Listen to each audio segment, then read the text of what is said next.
नमस्कार दोस्तों, जग से परे चैनल पर आपका हार्दिक स्वागत है। आज फिर हम दिलीप महाराज जी के साथ में आए हैं और आध्यात्म जगत के मूल प्रश्न को हम जानेंगे कि मैं कौन हूँ, कहाँ से आया हूँ, शरीर छोड़ने के बाद मुझे कहाँ जाना है, मनुष्य जीवन का अंतिम लक्ष्य वो पारब्रह्म परमात्मा है, तो उनकी प्राप्ति कैसे होगी। बोलिए श्री प्राणनाथ प्यारे की जय। बंदो सतगुरु चरण को करूं सुप्रेम प्रणाम। अशुभ हरण मंगल करण धनी श्री देव चंद्र जी नाम। श्री प्राणनाथ निज मूलपति श्री महराज सुनाम। श्री तेज कुंवरी श्यामा युगल को पल पल करूं प्रणाम। श्री तेज कुंवरी श्यामा युगल को पल पल करूं प्रणाम। आपने जो प्रश्न किए हैं, जब से सृष्टि की उत्पत्ति हुई है अनादि काल से ऋषि मुनि अगुए ज्ञानी इस खोज में लगे थे कि मैं कौन हूँ, कहाँ से आया हूँ, ये संसार कौन है, इसे बनाने वाला कौन है। तो इन प्रश्नों के जवाब, जैसे सृष्टि की उत्पत्ति ब्रह्मा जी, अब ब्रह्मा जी ने जब उत्पन्न हुए तो उन्होंने भी श्रीमद् भागवत का दूसरा स्कंद है, 9 नंबर का अध्याय है, उसमें ब्रह्मा जी ने 1000 साल तक तप किया ये जानने के लिए कि मैं कौन हूँ, इस सृष्टि को बनाने वाला मेरा रचयिता कौन है, पर उनको भी इसका जवाब नहीं मिला। तो इन प्रश्नों के जवाब के लिए इस निरंजन संप्रदाय के आदि संस्थापक धनी देवचंद जी महाराज 11 साल की उम्र में उनके मन में भी यही विचार आता है, मैं कौन, कहाँ से आई हो और कौन मेरा भरतार। इन 3 प्रश्नों के उत्तर लेने के लिए देवचंद जी महाराज भी 11 वर्ष की उम्र में खोज में निकल जाते हैं। तो उस समय हिंदू धर्म में जितने पंथ पीढ़े मजहब चलते थे, देवचंद जी महाराज सबके पास जाते थे और यही मूलभूत प्रश्न देवचंद जी किया करते थे कि मैं कौन हूँ। मैं का तात्पर्य जो इस शरीर के अंदर जीव तत्व है, जिसको दुनिया को पता नहीं है, जीव और आत्मा 2 हैं।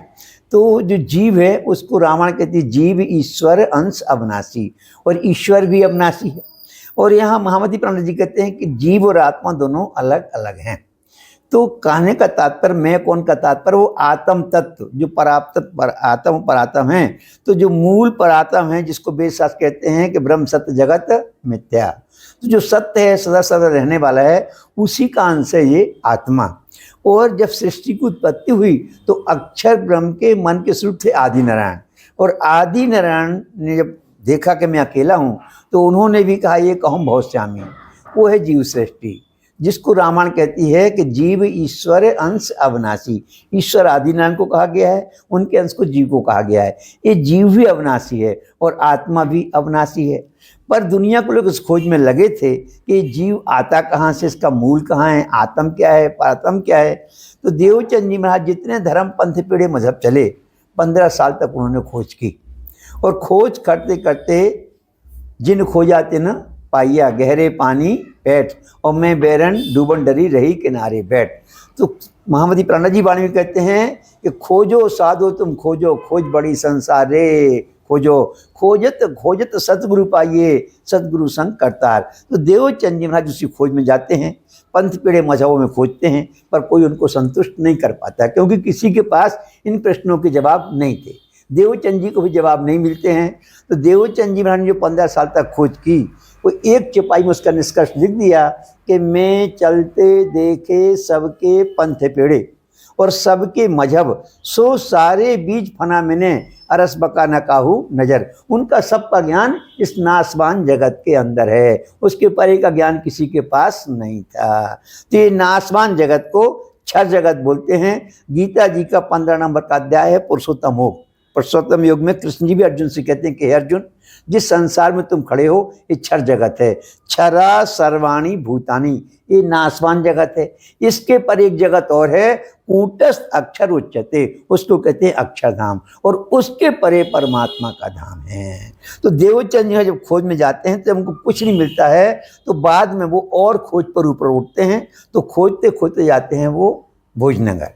भोजनगर में उनको हरदास जी मिलते हैं। हरदास जी राधा बल्लभी संप्रदाय के थे।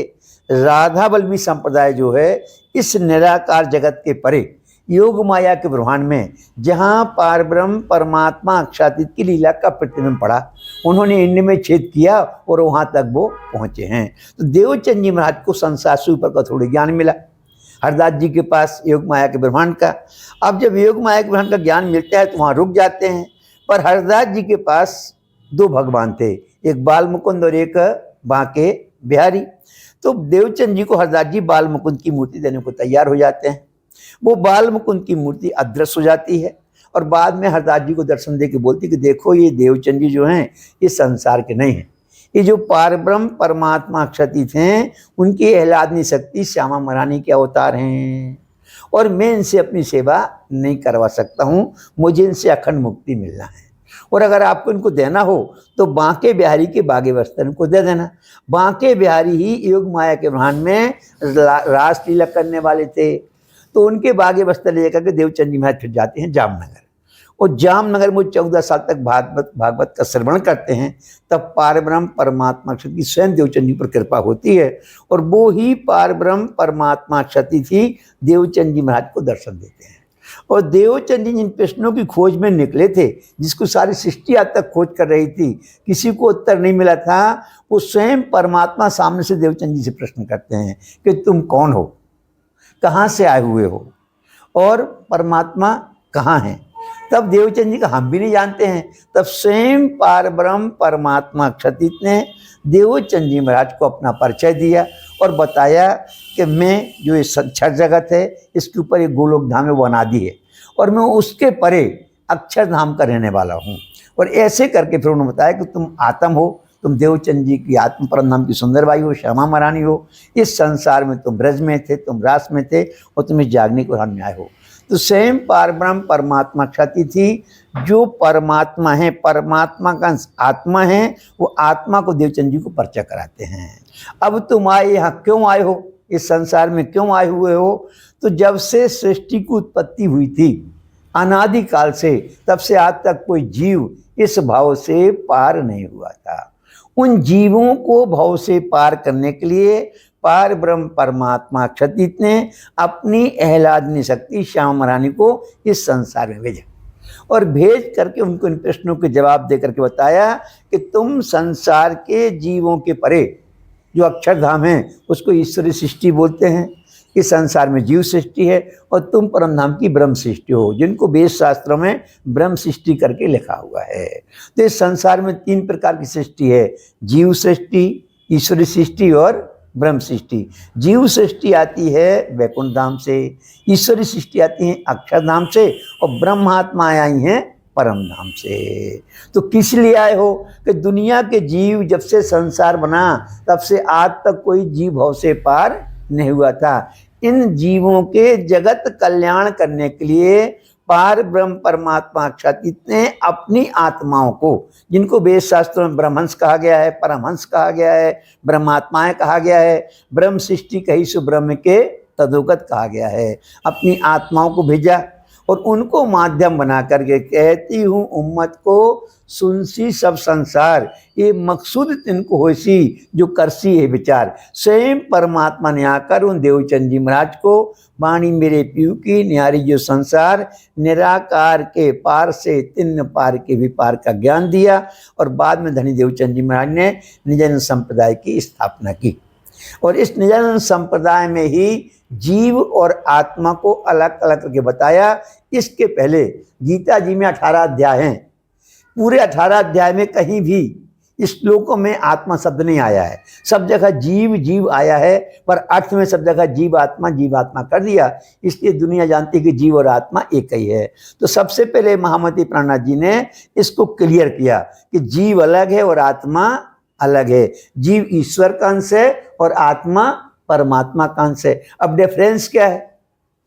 जैसे हम लोग भारत में रहते हैं तो हम भारत के नागरिक कहलाते हैं और कोई विदेश से हमारे भारत में रहने लगे तो क्या कहलाएगा? वो विदेशी नागरिक कहलाएगा। जैसे सोनिया गांधी हमारे देश की नहीं है, नागरिक हो गई है, पर कहाँ की है? उसका मूल कहाँ पर है? विदेश है। इस तरह से आत्मा का मूल इस जगत में नहीं है।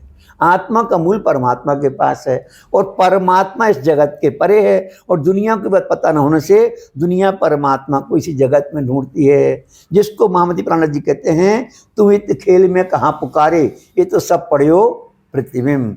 ये प्रतिबिंब पड़ा है और दुनिया परमात्मा को प्रतिबिंब में ढूंढ रही है।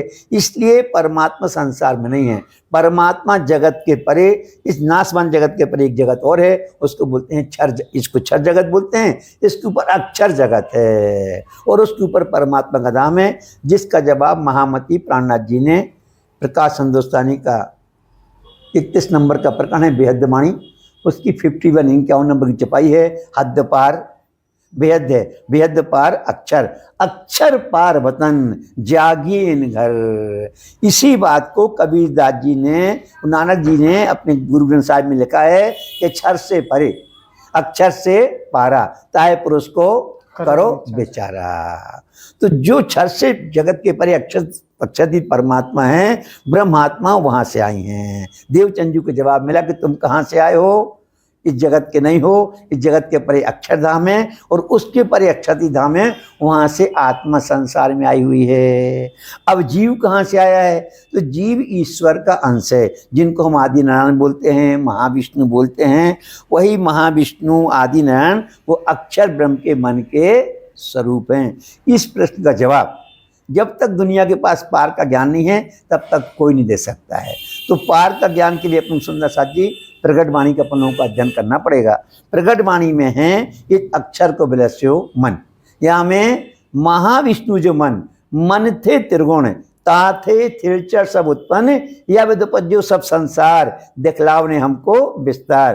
पार ब्रह्म परमात्मा अक्षरातीत के सत्ता के स्वरूप अक्षर ब्रह्म है, सत्ता के स्वरूप के मन के स्वरूप आदि नारायण हैं, और आदि नारायण के मन के स्वरूप दूसरे आदि नारायण, जिसको शेष साई नारायण भी कहते हैं, जिनकी धर्म पत्नी कमला उनकी सेवा करती हैं। उनकी नाभि कमल से कमल निकला। श्रीमद् भागवत का दूसरा स्कंद है। दूसरे स्कंद के 5 नंबर के अध्याय में सृष्टि की उत्पत्ति का वर्णन है। सृष्टि की उत्पत्ति के वर्णन में आदि नारायण की उत्पत्ति जब होती है तो वहाँ से ब्रह्मा विष्णु महेश की उत्पत्ति उनकी नाभि कमल से, और फिर इनमें भी ब्रह्मा जी ने, विष्णु जी ने भी खोज की कि मैं कौन हूँ और कहाँ से आया हूँ। तो इन प्रश्नों के अब उनको भी नहीं मिलते हैं। धनी देवचंद जी महाराज ने निजन संप्रदाय में स्वयं पार ब्रह्म परमात्मा अक्षरातीत ने उनको दर्शन दे करके बताया कि तुम इस जगत की नहीं हो, इस जगत के परे अक्षर जगत है और तुम अक्षर के परे जो परम धाम है वहाँ से आई हुई हो। इस तरह से ब्रह्मात्मा इस मायावी जगत में आई हुई हैं। अब किसी को डाउट भी हो सकता है, तो इसके लिए बहुत अच्छा प्रमाण है जो भी हमने चर्चा में आप लोगों को बताया था। कुंभ के मेले में वो महामती प्राणनाथ जी जाते हैं। जब जाते हैं तो वहाँ 4 संप्रदाय के लोग थे, बड़े बड़े विद्वान बैठे हुए थे, 10 नाम संन्यास मत लोग बैठे हुए थे और 6 दर्शन शास्त्र को मानने वाले बैठे थे। अब वो भी गए तो उन्होंने भी महामती प्राणनाथ जी यही तो प्रश्न किया था कि आप अपना परिचय दीजिए और वेद शास्त्रों से प्रमाण दीजिए। तब महामती प्राणनाथ जी ने हरवंश पुराण में, हरवंश पुराण का जो तीसरा पर्व है भविष्य पर्व, उसका 4 नंबर का अध्याय है। उस 4 नंबर के अध्याय में 20 और 21 नंबर के श्लोक में एक भविष्यवाणी लिखी थी जो सुखदेव मुनि ने राजा परीक्षित के पुत्र जन्मेजय को बताई थी कि आभाविनो भविष्यन्ति मुनि रूपेण कलयुगे। हे राजा जन्मेजय, भविष्य में एक ऐसी घटना घटने वाली है, ऐसे ब्रह्म रूप मुनि इस संसार में आने वाले हैं जिनके पास कहाँ का ज्ञान होगा, इस जगत के परे का ज्ञान होगा। उनके ज्ञान की इस ज्ञान पूजा प्रभावेन, उनके ज्ञान की पूजा से सारे दुनिया के जगत जीवों को कल्याण मिलेगा। उसी प्रसंग की छपाई किरंतन ग्रंथ है, 76 नंबर का प्रकरण है और पहले नंबर की छपाई है निजराम सोई जहर हुआ जाकी सब दुनी राह देखत, मुक्त देसी ब्रह्मांड को सो आए ब्रह्म आत्म सत्य। वो ब्रह्म की आत्माएं हैं जिनको साधु संतों ने परमहंस कहा गया है। साधु संत की भाषा में जीव, हंस और परमहंस कहा गया है। वेद शास्त्रों में ब्रह्म सृष्टि करके कहा गया है, ब्रह्म सृष्टि कहीं से ब्रह्म है तदोगत। तो इस तरह से वेद शास्त्रों में जो ब्रह्म सृष्टि का नाम है ये परम धाम से आई हुई हैं। और उन्होंने आकर के संसार में बताया कि जीव की उत्पत्ति वैकुंठ से हुई है और ईश्वरीय सृष्टि जिनको हम फरिश्ते बोलते हैं, देवी देवता बोलते हैं, ये अक्षरधाम से आए हुए हैं और परम धाम से ब्रह्म सृष्टि आई हुए हैं। किनके लिए? उन जीवों के, जगत जीवों के कल्याण के लिए। जब से सृष्टि की उत्पत्ति हुई थी तब से कोई जीव भव से पार नहीं हुआ था। इन जहर जिमी से कोई न निकस्या, अब बल से थी आज दिन तक। सो धनिय बल हमको ऐसो दियो, हम तारे 14 तबक। वो ब्रह्मात्माएं दुनिया के जगत जीवों के कल्याण के लिए आई। पार ब्रह्म परमात्मा क्षति जो सारी दुनिया के मालिक हैं, सारी दुनिया उनकी है, तो उन्हें जीवों की भी चिंता थी, जीवों का कल्याण कैसे होगा। तो जीवों के कल्याण के लिए कार्यकांड बनाया गया, ब्रह्मात्माओं को मायावी जगत में भेजा गया। अब जो हमारा ये मनुष्य तन है 84 लाख योनि भोगने के बाद हमको मिलता है, इसका मुख्य लक्ष्य होना चाहिए कि जो जीव है, जो ईश्वर का अंश है, वो इस संसार में ईश्वर की भक्ति करके संसार से परे उठे, अपने मूल को प्राप्त करे।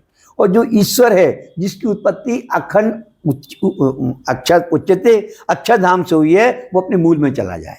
और वहां से जाने के बाद जो जीव इस चक्र में पड़ा है, पुनरपि जननम पुनरपि मरणम, बार बार जन्म ले रहा है, बार बार मृत्यु को प्राप्त होता है, इससे छुटकारा उसको मिल जाए।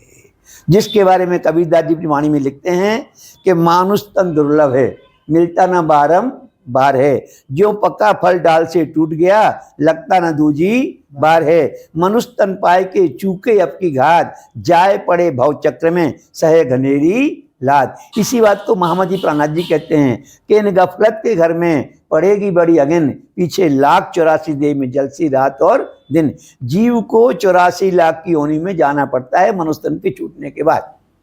तो ये जीव का जो लक्ष्य है, ये 84 लाख योनि को जो मनुष्य तन मिला है, उसका लक्ष्य है कि दोबारा उसको उस चक्र में न जाना पड़े। तो अब उस चक्र से बचाने के लिए कहाँ जाना पड़ेगा? कि जब खोज करोगे तो पता चलेगा कि हमको क्षर जगत को पार करना पड़ेगा। जब क्षर जगत को पार करेंगे तो उसके बाद हमको अक्षर जगत मिलेगा, और उसको भी पार करना पड़ेगा तो हमको परमात्मा का धाम मिल जाएगा। वहां पहुंचने के बाद, जिसको मुकुंदास ने लिखा है, चांद सूरज की गम नहीं पावक को काम, पहुंचे सो आवे नहीं, सोई मुकुंद धाम। इसी बात को कृष्ण जी गीता का 15 नंबर का अध्याय है पुरुषोत्तम योग, उसके 6 नंबर के श्लोक में कहते हैं कि जहाँ न सूर्य का प्रकाश है, न अग्नि का प्रकाश है, स्वयं राजते सो प्रकाशते, स्वयं प्रकाशवान वो परम धाम है, जहाँ जाने के बाद जीव को संसार में आना पड़ता नहीं है। सो तद्धाम मम परमा, वह मुझे परम धाम प्रिय है। कृष्ण जी ने भी गीता में संकेत किया है। इस तरह से परमात्मा के आने के, उनके धाम के वेद शास्त्रों में कई जगह संकेत लिखे थे। दुनिया के लोगों के पास तारतम्य ज्ञान न होने से उन संकेतों को उन्होंने संसार में घटा दिया, जिसको महामती प्राणनाथ जी कहते हैं कि तू इस खेल में कहाँ पुकारे, ये तो सब पढ़ियो पृथ्वी में, परमात्मा इस नाशवान जगत में नहीं है, इसके परे है, और इसके परे परमात्मा का धाम है। इसके लिए बहुत अच्छी प्रश्न आपको देंगे, कांजी भट्ट का प्रसंग। कांजी भट्ट के प्रसंग से पूरा क्लियर हो जाएगा। कांजी भट्ट भागवत के बहुत प्रकांड विद्वान थे, बहुत प्रकांड विद्वान थे, पर महामती प्राणनाथ जी का उनसे शास्त्रार्थ हुआ। जब शास्त्रार्थ हुआ तो प्राणनाथ जी ने उनसे कुछ प्रश्न किए कि भाई ये संसार में तत्व कितने हैं? कांजी भट्ट बोले 5 तत्व हैं। बोले लोक कितने? बोले 14 लोक हैं। बोले गुण कितने? बोले 3 हैं। बोले प्रलय कितने हैं? तो कांजी भट्ट ने बताया श्रीमद् भागवत के 12वें स्कंद के 4वें अध्याय में 4 प्रकार के प्रलय लिखे हुए हैं, नित्य प्रलय, निमित्त प्रलय, प्रकृति प्रलय और महाप्रलय। अब महाप्रलय में कितना नाश होता है? तो कांजी भट्ट बोलते हैं महाप्रलय में एवरीथिंग इज लॉस, सब कुछ नष्ट हो जाता है। 5 गुण 3, 14 लोक 3 गुण, ये सब लय हो जाते हैं। तब महामती ने मुझसे प्रश्न किया था कि मैं नहीं कहता, आपने अपने मुख से बताया, आपकी भागवत कहती है कि महाप्रलय में सब कुछ लय हो जाता है, और वेद शास्त्र कहते हैं कि परमात्मा सत्य है और जगत मिथ्या है। जब वो परमात्मा सत्य है, अविनाशी है, अखंड है, तो जब महाप्रलय हो जाएगा जगत का, तो परमात्मा कहाँ जाएगा जो अविनाशी है? इस बात का जवाब कांजी भट्ट नहीं दे पाते हैं, और बोलते हैं प्राणनाथ जी से कि इस बात का जवाब तो ब्रह्मा जी भी नहीं दे सकते हैं। तो जो सृष्टि के रचयिता हैं, जिन्होंने एक ऐसा तप किया, उनको इस बात का पता नहीं कि मुझे पैदा करने वाला कौन है, सृष्टि को बनाने वाला कौन है। तो क्या संसार में कोई इस प्रश्न का जवाब देने वाला मिलेगा? इसलिए कोई जवाब देने वाला नहीं मिलता है। कानजी भट्ट ने इसको स्वीकार किया कि इस प्रश्न का जवाब तो ब्रह्मा जी भी नहीं दे सकते हैं। हाँ, दुनिया के लोगों को इसका प्रश्न का जवाब है, पर जैसे कभी कभी हमारे गणित में भी होता है, गणित में सवाल होते हैं और पीछे प्रश्नावली होती है, उत्तर लिखे होते हैं। अगर उत्तर सही मिल गया तो सवाल सही लगा है, और कभी कभी उत्तर भी गलती छप जाता है, नहीं छप जाता है। अगर गलती उत्तर छप गया तो सवाल कितने बार भी लगाओगे। तो श्रीमद् भागवत में उत्तर गलती छप गया है कि महाप्रलय के बाद परमात्मा अंगूठा के बराबर बनते हैं और बरगद के पत्ते पर बैठते हैं और क्षीर सागर में चले जाते हैं। दुनिया के जितने पंडित हैं जब इनसे प्रश्न करोगे तो वही जवाब देंगे वो, क्योंकि भागवत में वही लिखा है। तो इसका बहुत अच्छा प्रसंग आया था हरजी व्यास के पास, जब महामती प्राणा जी ने भागवत का प्रकांड विद्वान हरजी व्यास, जिसके समान कोई दूसरा विद्वान उस समय नहीं था, जब हरजी व्यास से प्रश्न किया तो हरजी व्यास ने यही उत्तर दिया था कि महाप्रलय के बाद परमात्मा अंगूठा के बराबर बनते हैं और क्षीर सागर में बैठते हैं, वो बरगद के पत्ते पर बैठते हैं, क्षीर सागर में चले जाते हैं। तो महामती ने उससे प्रश्न किया कि ठीक है, हम आपकी इस बात को मानते हैं, आपके प्रश्न से हम संतुष्ट हैं कि परमात्मा राई को पर्वत करता है, पर्वत को राई करता है, अंगूठा के बराबर बन सकता है, आपकी बात सत्य है। बरगद के पत्ते पर बैठ सकता है, बात भी मानता हूँ, और वो बरगद का पत्ता क्षीर सागर में भी जा सकता है। पर हरजी व्यास कृपा करके इतना बताने का कष्ट करेंगे कि क्षीर सागर 14 लोक के अंदर है कि बाहर है। अब 14 लोक के परे का किसी को ज्ञान ही नहीं था। तो हरजी व्यास क्या जवाब देता, तो कटुक वचन कहा आचार्यों को, अपन नहीं कहते हैं, हरजी व्यास ने बीतक में पढ़ लेना प्रसंग को, कटुक वचन कहा आचार्यों को कि मेरे आचार्य लोग ऐसा उल्टा सीधा लिख के चले गए, मैं क्या करूं। तो उत्तर भागवत में गलती छपा हुआ है, क्योंकि क्षीर सागर भी 14 लोक के अंदर आता है और महाप्रलय में वो उसका भी लय हो जाता है। इस बात की खोज महामती प्राणनाथ जी ने बताई कि क्षर जगत के परे अक्षर जगत है, उसके परे परमात्मा का धाम है, वहां से परमात्मा आते हैं आफ्टर महाप्रलय। ये पूरा क्षर जगत अक्षर जगत में जाके लय हो जाता है और अक्षर अपने मूल में जाके लय होते हैं, वहाँ सारी सृष्टि जाके समा जाती है, तब जगत का कल्याण होता है। तो इस तरह से जिसको परम धाम वेद शास्त्रों में कहा गया है, जिसको गीता में कृष्ण जी कहते हैं सो धाम हम परमा, वह मेरा परम धाम मुझको प्रिय है। उस परम धाम में जाने के बाद जीव को आना नहीं पड़ता है, जिसके बारे में मुकुंदास ने लिखा है कि चांद सूरज की गम नहीं पावक को काम, पहुँचे सो आवे नहीं सोई मुकुंद धाम। तो जीव आत्मा को जाने, आत्मा से संगत करके परमात्मा को जाने, और परमात्मा को जान करके उसके धाम में अगर पहुंच जाएगा तो फिर जीव को आवरण के चक्कर से छुट्टी मिल जाएगी और जीव को संसार में नहीं आना पड़ेगा। इस मनुष्य तन का धारण करने का यही लक्ष्य है कि दोबारा इस जीव को उस 84 लाख की योनि में ना जाना पड़े। इसका एक प्रमाण श्रीमद् भागवत का 3 नंबर का स्कंद है। 3 नंबर के स्कंद में 31 नंबर का अध्याय है, जिसकी हेडिंग है जीव की गति का वर्णन। उसमें वर्णन आता है कि जब जीव गर्भ में 7 महीना का होता है तो वो भी परमात्मा से प्रार्थना करता है कि परमात्मा मुझे एक बार इस नरक में से निकाल दो, निकलने के बाद मैं तुम्हारी भक्ति करूंगा और इतनी करूंगा कि दोबारा मुझे इस नरक में न जाना पड़े।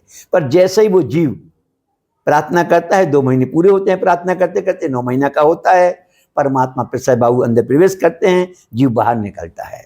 पर बाहर निकलते वो अपने लक्ष्य को भूल जाता है और संसार में लग जाता है, जिसको महामती प्राणनाथ जी ने कहा है जब से सूरज दृष्टें लेत अंधेरी घेर, जीव पशु पक्षी आदमी सब फिरे यहाँ के फेर। इसी बात को एक संत ने 2 लाइनों में एक सीधी सादी भाषा में लिख दिया था कि आए थे हरि भजन को और रोटन लगे कपास। तो मनुष्य तन का लक्ष्य 84 लाख योनि भोगने के बाद मनुष्य तन मिला है, उसका लक्ष्य होना चाहिए कि वो परम तत्व परमात्मा की खोज करे और खोज करके परमात्मा में जाके लय हो जाए, ताकि जीवन के मरण संकट से उसको छुट्टी मिल जाए। ये है मनुष्य तन का लक्ष्य। बात समझ में आ गई? बोलो श्री प्राणनाथ प्यारे की। आपने अभी ये बताया कि परमात्मा को जानना अत्यंत आवश्यकता है, तभी जीव। हाँ, ये बहुत अच्छा क्वेश्चन किया आपने। परमात्मा को जानना मस्ट भी कंपलसरी है। जब तक परमात्मा को नहीं जानते हो तब तक भव से पार हो सकते नहीं हो। और दुनिया में वास्तव में सत्य है, सत्य बहुत कड़वा होता है, संसार में परमात्मा को कोई नहीं जानता है। इस संसार के संचालन करने वाले देवी देवताओं को दुनिया जानती है। क्यों? कि देवी देवता संसार का संचालन करते हैं और संसार की सुख सुविधाओं को प्रदान कर सकते हैं। और आज के युग में कोई भी भक्ति नहीं करता है, और अगर थोड़ी बहुत कुछ दिखावे के लिए मंदिर जाते हैं तो वो संसार के भौतिक सुखों के लिए जाते हैं, और देवी देवताओं से उनकी पूर्ति हो जाती है, इसलिए वो परमात्मा को जानना चाहते भी नहीं है।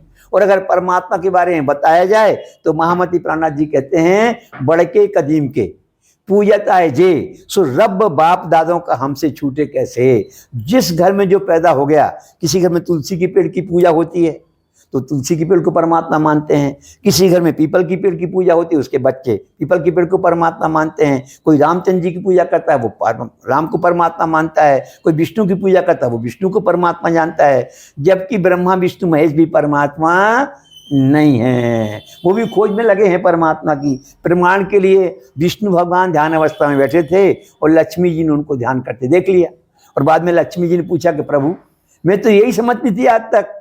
स्वयं लक्ष्मी जी डाउट में आ जाती हैं और विष्णु से कहती हैं कि मैं तो आज तक यही समझती थी कि आप सबसे बड़े हो, आपसे बड़ा कोई नहीं है। आज पता चला कि आप किसी के ध्यान में बैठे हो।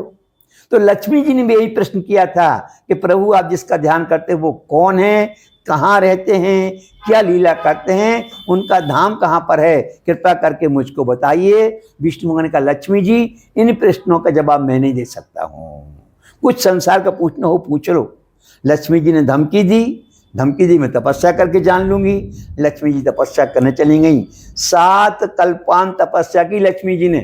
तब क्षीर सागर ब्रह्मा जी के पास गए और ब्रह्मा जी को लेकर के विष्णु भगवान के पास गए।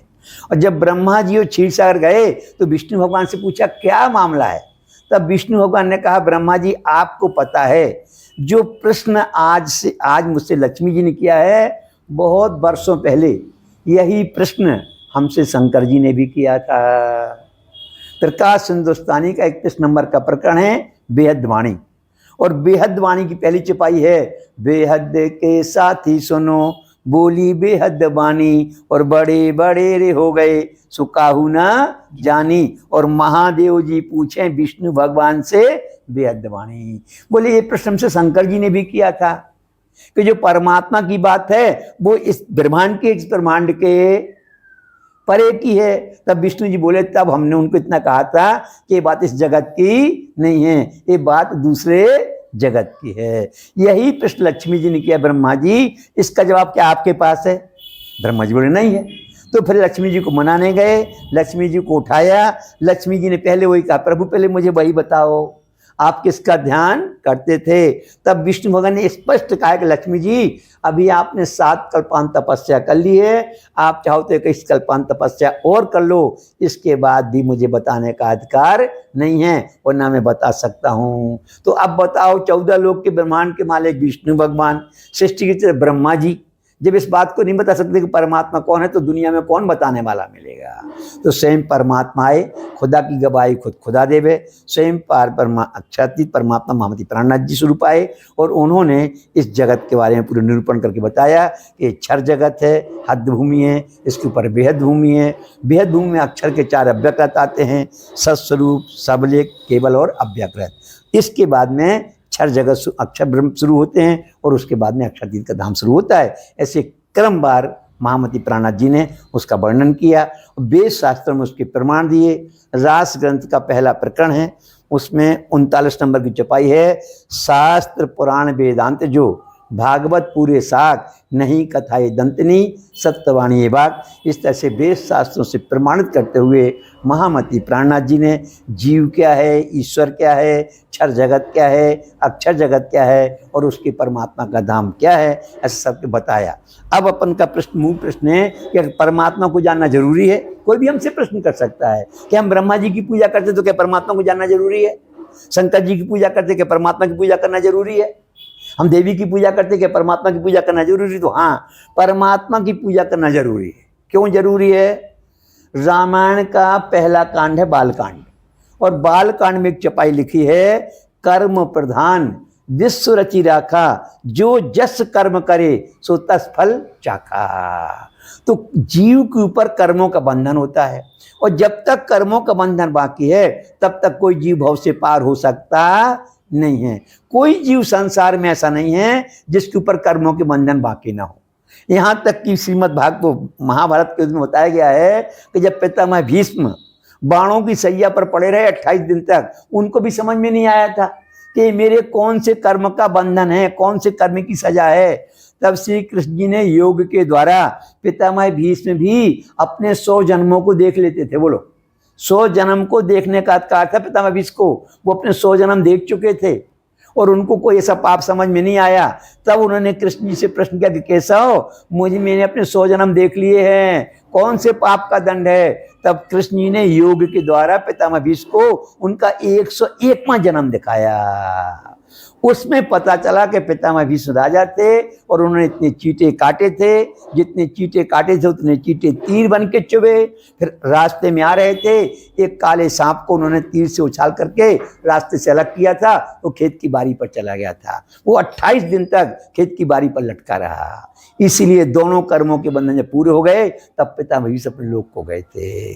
तो इस तरह से 14 लोक के ब्राह्मण जो ब्रह्मा विष्णु महेश हैं, ये संसार का सब कुछ दे सकते हैं, पर जीव को कर्मों के बंधन से छोड़ने का अधिकार इनके पास भी नहीं है। इसलिए किसी जीव को भव से पार कर सकते नहीं है। अब कर्मों से छोड़ने का अधिकार किसको है? वो है वनली फॉर पार ब्रह्म परमात्मा अक्षर अतीत को। उसके लिए पहले हमको संसार का एक दृष्टांत देना पड़ेगा, तभी बात आपके समझ में आएगी। जैसे हमने कोई अपराध कर दिया, किसी का मर्डर कर दिया, तो पहले हमारा केस सेशन कोर्ट में चलेगा। सेशन कोर्ट ने हमको फांसी दे दी। अब सेशन कोर्ट की फांसी के बाद अगर हम जाएंगे अपील करने तो हाई कोर्ट जाएंगे, हाई कोर्ट ने भी फांसी दे दी। फिर हम चलेगा सुप्रीम कोर्ट और सुप्रीम कोर्ट ने भी फांसी दे दी। अब क्या हम कोई मुख्यमंत्री के पास जाएं, मध्य प्रदेश के, उत्तर प्रदेश के, हमको कोई मुख्यमंत्री बचा सकता है? प्रधानमंत्री बचा सकता है? अब खाली किसको राइट्स है? राष्ट्रपति को एक अधिकार है संविधान में कि अगर उसको दया आ जाए तो उसे मर्सी का राइट्स बोलते हैं, दया का अधिकार। अगर दया आ गई तो वो अपराधी को छोड़ सकता है, इसके अलावा किसी के ऊपर राइट अधिकार नहीं है। इस तरह से पारब्रह्म परमात्मा अक्षदित को अधिकार है, विशेषाधिकार है कि जीव को कर्मों के बंधन के होते हुए भी वो परमात्मा चाहे तो उस जीव को भव से पार कर सकता है।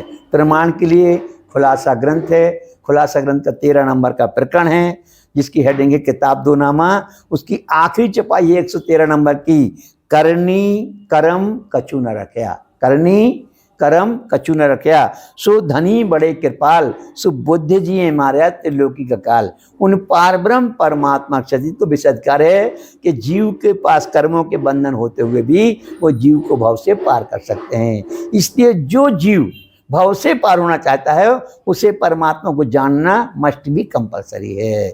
जब तक परमात्मा को प्राप्त नहीं करोगे तब तक बेड़ा भव से पार हो सकता नहीं है। इसको मुकुंदास महाराज ने 2 शब्दों में लिखा है कि श्री राज राज नित्य कहवे करो, जो चाहत हो कल्याण, और कहूँ तो झनक पड़ेगी दीनदयाल के कान। इसलिए परमात्मा का चिंतन करो, परमात्मा का स्मरण करो, और उसको अगर आपका चिंतन स्मरण पहुंच गया तो आपका बेड़ा भाव से पार हो जाएगा।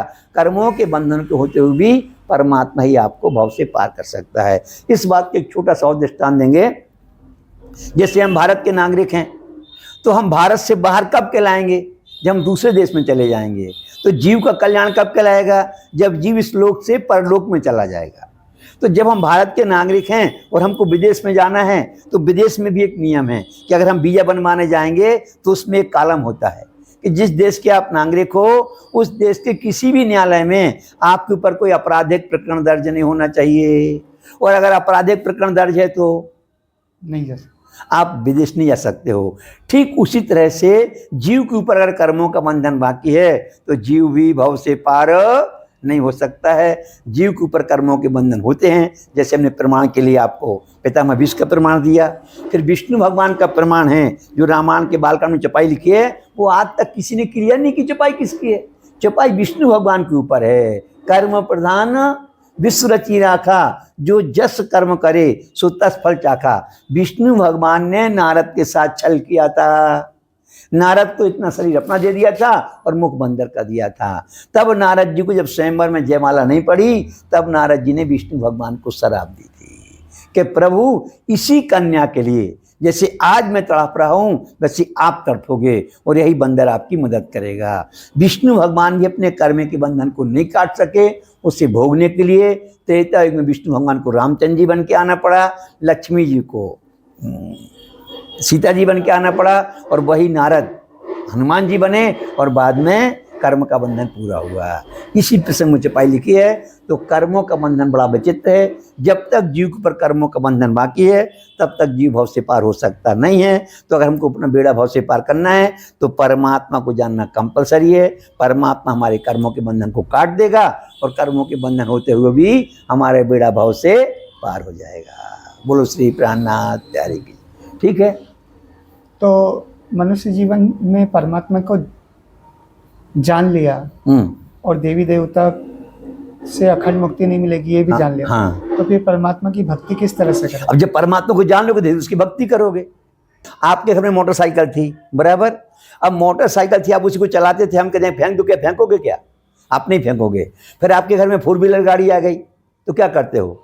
उसको चलाना सीख जाते हो। जब चलाना सीख दो फिर क्या चलाने लगते हो? 4 व्हीलर गाड़ी। तो मोटरसाइकिल अपने आप छूट जाएगी। जब आप परमात्मा की भक्ति करोगे, हम गरीब होते हैं, हमारे घर में पैसे नहीं होते हैं, तो हम टूटी चप्पल पहनते हैं, फटे कपड़े पहनते हैं। और 1 लाख की लॉटरी खुल जाए फिर टूटी चप्पल पहनते हो क्या? फटे कपड़े पहनते हो क्या? फिर क्या करते हो? अपने आप हमारा रहन सहन सब बदल जाता है। जब आप परमात्मा की भक्ति करोगे, परमात्मा को पहले जानोगे, जैसे उसकी भक्ति करोगे ऑटोमेटिक आपका मन नहीं लगेगा। क्योंकि जब आपको बड़ा मिल गया है तो ऑटोमेटिक आपकी भक्ति मन नहीं लगेगा और आपको समझ में आ जाएगा। तो जैसे आप ये छोड़ोगे परमात्मा का गर्भ बढ़ता चला जाएगा। जैसे गर्भ बढ़ेगा बस आप परमात्मा के लोक में पहुंच जाओगे। आज के आध्यात्मिक जगत में मूल प्रश्न ये चलता है कि जब तक तीसरा नेत्र नहीं खुलेगा, जब तक दीदार नहीं होगा, दर्शन नहीं होगा, तो तीसरे नेत्र खोलने के लिए मनुष्य को क्या करना चाहिए? ये तो शंकर जी की बात है तीसरे नेत्र की। मनुष्य के लिए तो महात्मा प्राणनाथ जी कहते हैं कि परमात्मा को जानने के लिए हमारे हृदय के चक्षु खोलना चाहिए। जिन हरबराव मोमनो हुक्मे आपे करत काम, रूह की दृष्टि देखिए ना देखी दृष्टि जाम। तो यही तो है, हम ऊपर की दृष्टि से संसार के भौतिक जगत को देख रहे हैं और भौतिक जगत की सुख सुविधाओं की प्राप्ति के लिए हम भक्ति करते हैं। जब आप अध्यात्म जगत में उतरोगे तो आपको समझ में आ जाएगा कि भौतिक सुख हमारा लक्ष्य नहीं है। जब आपको यही तो तीसरा नेत्र खुलना है कि जब हमको लक्ष्य का पता चल जाए कि जी हम भौतिक सुख सुविधाओं के पीछे दौड़ रहे हैं, ये हमारा लक्ष्य नहीं है। इसको महामती प्राणनाथ जी कहते हैं मेरी मेरी करते दुनी जात है, बोझ ब्रह्मांड का सिर लेवे और पांव पलक का नहीं भरोसा, सो सिर सजन को ना देवे, नहीं भरोसा छिनका बरस मास और दिन, ये तो दम पर बांधिया तो भी भूल जात भजन। तो तीसरा नेत्र खुलने का मतलब जब आदमी को ये समझ में आ जाएगा कि नाशवान जगत है, ये संसार के सुख सुविधाएं नाशवान जगत हैं और हम इनके पीछे दौड़ रहे हैं, और उसको समझ में आ जाएगा कि हमको इनके पीछे नहीं दौड़ना है, इनके परे जगत में दौड़ना है। इसके लिए आपको कोई सामर्थ्यवान सदगुरु मिलना चाहिए। सदगुरु के बारे में महामती प्राणनाथ जी वाणी में कहते हैं, चिरंतन किताब में चिंतामणि कबीर पंथ का बहुत बड़ा महात्मा था, उसके 1000 शिष्य थे। वहाँ पर महामती प्राणनाथ जी को एक कीर्तन उतरता है, उसमें आखिरी चपाई आती है कि सतगुरु ऐसा चाहिए जो अलख की देवे लख, इन उल्टी से उल्टाई के प्रिया प्रेम करे सन्मुख। तीसरे नेत्र खोलने का मतलब है कि आपको ये समझ में आ जाए कि क्षर जगत नाशवान है, ये हमारे मतलब का नहीं है, और इसके पर जो परमात्मा है जो अविनाशी है उसको हमको प्राप्त करना, ये ज्ञान मिलना ही तीसरी नेत्र का खुलना है। और जिसको ये ज्ञान मिल गया वो संसार को हंसते हंसते छोड़ देगा कि जो कदी मार डारही तो मरने का ना ही हमको डर, और हम तो जागे अपने धाम में हमको नहीं फिक्र। इसी बात को महामती प्राणनाथ जी अर्जी में बोलते हैं, पीछा ना देखिए, पीछा ना देखिए, ना किसी की परवाह, एक धाम हृदय में लेके उड़ा दीजिए अरवाह है। श्री महामती कहें अरवाह अरस से, जो कोई आई हो इत उतर, सो इन स्वरूप के चरणों लेकर चलियो अपने घर। बात समझ में आ गई? जीव को ये समझ में आ जाए कि हमारा कल्याण इस भौतिक जगत में नहीं है, भौतिक सुखों में नहीं है, हमारी आत्मा के हमारे जीव का कल्याण परम तत् परमात्मा को जानने में है। ये समझ में आना ही जीव के तीसरे नेत्र खुलना है। और उसको समझ में आ गया बस वो परमात्मा के रास्ते पर चल पड़ेगा। जब परमात्मा को पालेगा तो अखंड मुक्ति मिल जाएगी, क्योंकि परमात्मा के पास ये पावर है जीव को अखंड मुक्ति प्रदान करने का। इसके अलावा किसी को ये पावर नहीं। जिसकी महामती प्राण के जीव टल होशी आता हूँ। जैसे हम इसके एक और आपको उदाहरण देंगे।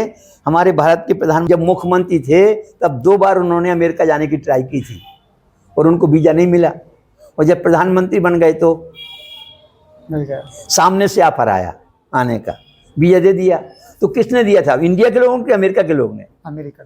इसी तरह से जीव को कहाँ जाना है, परमात्मा के धाम में। आज तक जीव कहाँ जाने की सोच रहे थे, क्योंकि जीव तो संसार के हैं, कभी परमधाम जाने की सोचते नहीं थे। तो स्वयं परमात्मा ने परमिशन दी है जीवों को परमधाम में आने की। स्वयं परमात्मा ने प्रतिज्ञा की, मोहे दिल में ऐसा आया, ये जो खेल देखा ब्रह्मांड, और मैं क्या देखी दुनिया जो इनको ना किया अखंड। और परमात्मा ने ब्रह्म सृष्टियों को पावर दिया कि जिन जीवों भेलो करो ताई भेलो न करूं अभंग, उन जीवों को हम अपने धाम में आने देंगे। तो अपने अखंड धाम में आने के लिए परमात्मा संसार में आए और जीवों को उन्होंने अखंड मुक्ति प्रदान करने का, परम धाम में आने की परमिशन दी। तब जीवों के लिए परम धाम के दरवाजे खुले। अब जीव ब्रह्म सृष्टि की संगत करें, पार का ज्ञान लें, और पार का ज्ञान लेके परमात्मा को जाने तो परम धाम वो पहुँच जाएंगे, उनको अखंड मुक्ति मिल जाएगी। और अगर अपन इसी को लगे रहे, तीसरे नेत्र नहीं खोलते हैं, संसार को पकड़े बैठे रहोगे तो मुक्ति नहीं हो सकती है। इसलिए भाव से अगर पार होना है तो परमात्मा को जानना मस्ट भी कंपलसरी है। जब जानोगे तो उसकी भक्ति करोगे, भक्ति करोगे तो उसका फल प्राप्त होगा, उसका फल अखंड मुक्ति प्रदान करना है, तब आपको अखंड मुक्ति मिलेगी। इसके अलावा आपको अखंड मुक्ति देने वाला कोई संसार में नहीं।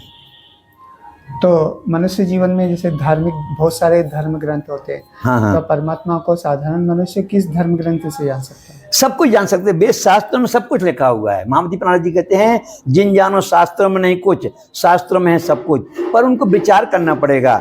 आज के परिवेश में कितनी विडंबना है कि जो धर्मशास्त्र हैं कोई उनका अध्ययन नहीं करता है, और जो बड़े बड़े प्रवचनकर्ता महाराज जी लोग हैं ना, वो लोग भी उनका अध्ययन नहीं करते हैं।